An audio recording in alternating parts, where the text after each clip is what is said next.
Now, to be honest, I wasn't going to bother with this as it's a real hot potato. But why not? Go on, I'll go for it. Black History Month. Now, I have nothing against months that highlight awareness of diseases to raise money into research for a cure, or celebratory months for something specific. But I'm going to put it out there. While I am black, I am not in favour of Black History Month.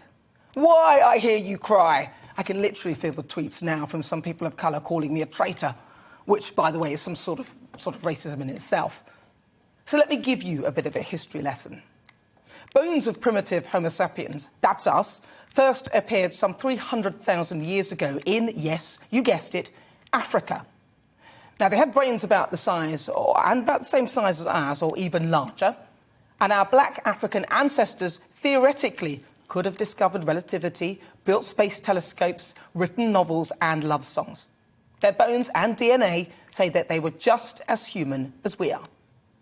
Now, it seems to me that we start telling the story of history in schools from the bit where black people were slaves. I mean, who wrote this stuff? I used to go out with somebody who never told the story from the start. It was so annoying. We're now a society missing the most important bits. We're educating our children to believe that black people are somehow different from white, having a dodgy start to life. Now, the history I was taught certainly didn't go to the point where we all acknowledged that the human species started in Africa and that we were all black in the first instance. The emphasis was on the slave trade. Things like Black History Month divide us into convenient categories, compartmentalise history, circumnavigate facts and isolate people from communities. We were all black once, so history should just be history. Once you call it Black History Month, you narrow its appeal. The assumption is it is only history of black people. It negates the fact that if we are truly telling the story, we need to tell it from the start.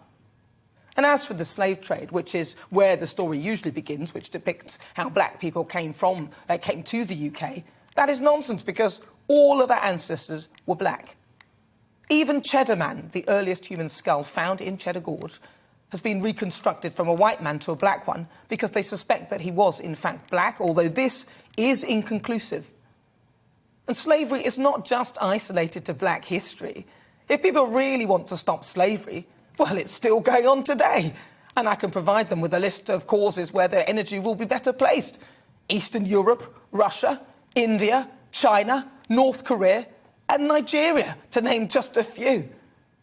Now, the Welsh Government has added learning about the diversity of communities, in particular stories of black, Asian and minority ethnic people, into their new curriculum for Wales guidance to coincide with the start of Black History Month. It's a nice sentiment, but I truly believe that we need to place the emphasis on the fact that we all have the same origins and to constantly remind us that we are all connected. So when we divide history in this divisive manner, we negate the facts. Mankind lived from around about 260,000 to 350,000 years ago. All living humans descend from those people. That includes you, which means we all inherited the fundamental commonalities of our species and humanity from them. So mankind came from Africa. We are all Africans, and all our ancestors were black.